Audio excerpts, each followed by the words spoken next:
So hello guys, চলে এসেছি আমরা নতুন একটা ভিডিও নিয়ে। তো আজকের ভিডিওর মধ্যে আমরা যেই বিষয়টাকে নিয়ে আলোচনা করব সেটা হচ্ছে কাকে বলে অ্যালিটারেশন। তোমরা দেখবে অনেক সময় ফিগারাল স্পিচ করতে গিয়ে বা কোনো কবিতা বা কোনো রাইটিং তোমরা পড়তে গিয়ে দেখবে এই অ্যালিটারেশন এই শব্দটা তোমরা শুনেই থাকবে। তো আজকের এই ভিডিওর মধ্যে আমরা জানবো যে অ্যালিটারেশন কাকে বলে। চলো দেখা যাক। দেখো, অ্যালিটারেশন হচ্ছে এমন একটা লিটারি ডিভাইস না ইন হুইচ, যেখানে কি হচ্ছে দেখো, যেখানে the same beginning sound of a word is repeated in a sequence of ওয়ার্ডস।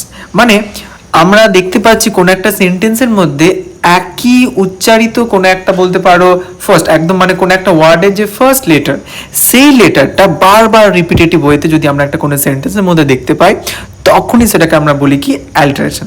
চলো তাহলে এক্সাম্পল কিছু বলা যায়। যেমন দেখো, এখানে যেমন সেন্টেন্স তোমরা দেখতে পাচ্ছ, ফুল ফ্যাদম 5 দাই ফাদার লাইস। তাহলে এখানে দেখতে পাচ্ছ ফুলের এফ সাউন্ড, ফ্যাদমের এফ সাউন্ড, 5-এর এফ সাউন্ড, ফাদারের আবার এফ সাউন্ড। তাহলে কতবার এখানে এফ সাউন্ডটা অ্যাকচুয়ালি ট্রিগার হলো। তো এইটাই হচ্ছে আমাদের অ্যালিটারেশন, যেটা আমাদের উইলিয়াম শেক্সপিয়ার দ্য টেম্পেস্ট থেকে নেওয়া হয়েছে। তারপর দেখো স্যামুয়েল কোলেরিজে the rime of the ancient mariner থেকে দেখো কি রয়েছে, the fair breeze blew, the white foam flew. তাহলে দেখো এখানে বি সাউন্ডটা কতবার ট্রিগার হয়েছে, এফ সাউন্ডটা কতবার ট্রিগার হয়েছে, এইটাই হচ্ছে আমাদের অ্যালিটারেশন।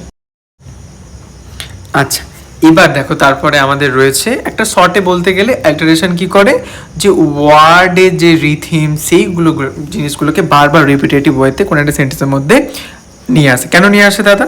যাতে করে কি হয়, ওই পার্টিকুলার সেন্টেন্সটার ওই পার্টিকুলার ওয়ার্ডগুলোর যে মানে, সেই মানেগুলোকে এনহ্যান্স করার জন্য, ঠিক আছে। এবং এখানে দেখুন রয়েছে যেমন ক্রিয়েটস রিথিম অ্যান্ড মিউজিক্যালিটি, একটা ছন্দ বা মিউজিক্যালিটি নিয়ে আসার জন্য। আচ্ছা, তারপর দেখো রয়েছে emphasise words and ideas, words এবং আইডিয়াসগুলোকে এমফাসাইজ করার জন্য। তারপর দেখো রয়েছে makes writing more memorable and engaging, এবং রাইটিংটাকে আরও বেশি স্মরণীয় এবং এঙ্গেজিং করার জন্য এই আমাদের অ্যালিটারেশন ব্যবহার করা, ঠিক আছে। তো এই হচ্ছে আমাদের অ্যালিটারেশন। তাহলে এক কথায় বলতে গেলে, যখন কোনো একটা বাক্যের মধ্যে দেখতে পাবে কোনো ফার্স্ট লেটারটার যে ফার্স্ট, অ্যাকচুয়ালি কোনো একটা ওয়ার্ডের যে ফার্স্ট লেটার, সেই লেটারটা যদি রিপিটেটিভ ওয়েতে যদি ওই সেন্টেন্সের মধ্যে আমরা উচ্চারিত হতে দেখে থাকি, তখন সেটাকে আমরা অ্যালিটারেশন বলবো, ঠিক আছে। যদি কারো কথা কোনো প্রশ্ন কোয়ারি থাকে, অবশ্যই তোমরা কমেন্ট সেকশানে